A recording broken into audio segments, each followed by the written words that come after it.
Hello, and welcome to the second in one of these special Christmas videos. I'm going to do a video every day between yesterday and Christmas Eve 2020. If you're listening right now, times are hard, but I hope that these tales will just give you a few moments of joy, a few moments of enjoying what folklore and traditional Welsh tales were like. Let us sit back. Let us forget about our worries, our strife, everything that's going on in the world for just a few minutes, and let us get together around the fireplace at the time between times. The time when it is neither night nor day, but the sun has gone and the sky is grey. Let us imagine that we are all around the fireplace. The night has started to fall. We can hear the far-off cries of the wolf, the growl of the bears, but we know we are safe around the fireplace at the time between times, the time of stories. Today is the 21st of December, the shortest day. The day when the veil between our world and the fairy world is extra thin, so thin that we can step into their realm and they can step into ours. It's at this time that many tales of the Tylwyth Teg are told, and today is no different. So just close your eyes, just listen to the tale, just forget what is going on, while I tell you the tragic but ultimately happy tale of Rhys and Llewelyn. Many years ago on this very night, two farm workers called Rhys and Llewelyn were at a Christmas party in the depths of the Brecon Beacons. They had been there all day and danced all night. They had drunk beer by the bucketful and danced with the prettiest maids of the villages all around. They were good friends, they were great friends, and worked on a nearby farm together. And they had had the time of their life, one of the happiest times. And at midnight, when the faraway church bells could be heard ringing, they started to make their way on the long, winding path home. Both staggering with the beer, both tripping over every stone. They carried each other almost. And as they made their way through the darkened paths, Rhys suddenly turned to Llewelyn. "My friend, can you hear that music? That music coming from the trees over there?" "I can't hear anything," replied Llewelyn. "Surely you must hear. It's a tune that we were dancing to earlier this night.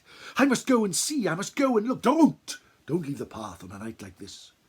You know the Tylwyth Teg are about. You know that you don't believe all that," said Rhys. Go back to the bed, awaken with the dawn and plough the fields if that is the case.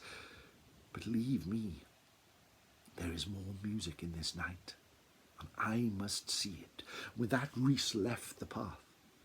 Llewelyn watched the figure walk off into the darkness of the forest and finally disappear before returning home to the outhouse they shared in the farm.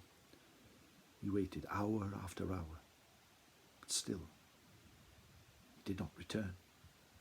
Llewelyn waited as the days turned to weeks and the weeks turned to months, and the farm worker and the farmer and all the people around them in the village began to grow suspicious that Rhys had not returned.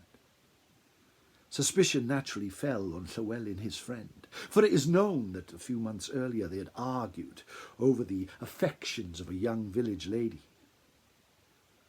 He was arrested, Llewelyn, and thrown into jail. And after a short trial, he was found guilty of the murder of Rhys and due to be hung in the square in Brecon. Months passed, until it was almost a year since the dastardly deed had been reportedly done, and Llewelyn was taken from the jail and placed on a scaffold in the centre of Brecon. Just before he was hung, they asked him, did he have any final words? And he fell to his knees and pleaded, "Please believe me, I know not where he is. He went out listening to music that only he could hear. I can show you where that happened. I can show you where it was. Tomorrow is a year to the day that it happened. Tomorrow is the winter solstice. Let me show you." The local priest, Thomas Fach, started to speak. He has protested his innocence for a whole year. I say we give him a chance. Let us go with him to this place. He says this magical thing happened. Let us see what we see. Then we will see if he is guilty or innocent. The people agreed, and Llewelyn was taken down from the scaffold, and he led them up on the mountain path where a year ago he and Rhys had walked home on that fateful night.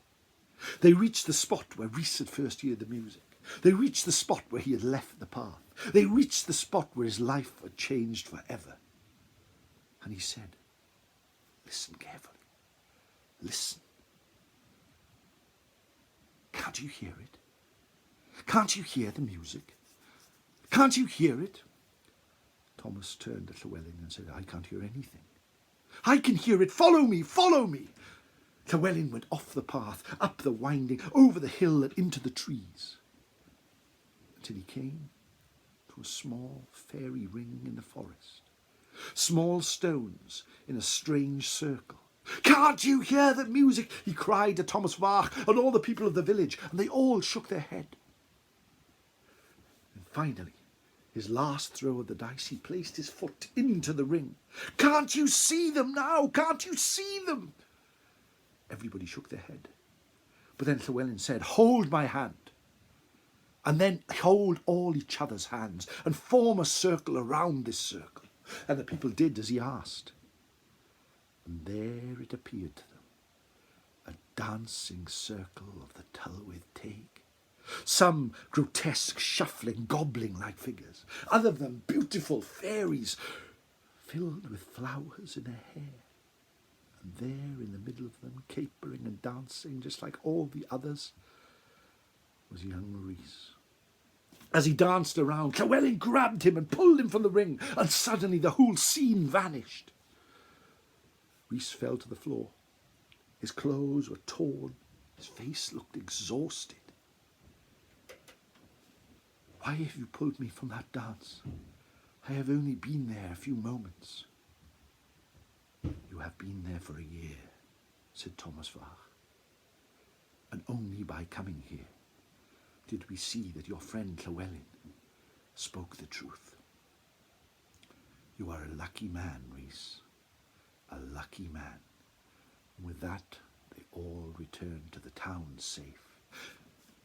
But there, in the trees above the town of Brecon, known only to a few, that fairy ring is still there. And it is said that should you travel there on the winter solstice, at the time between times, the time when it is neither night nor day, but the sun has gone and the sky is grey, and listen ever so carefully, you can hear the fairy music playing.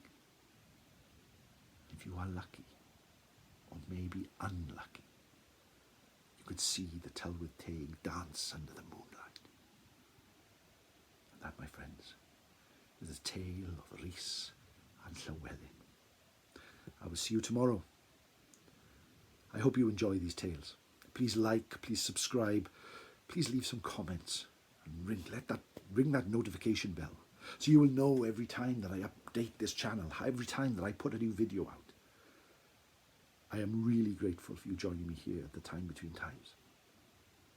Take care. No star.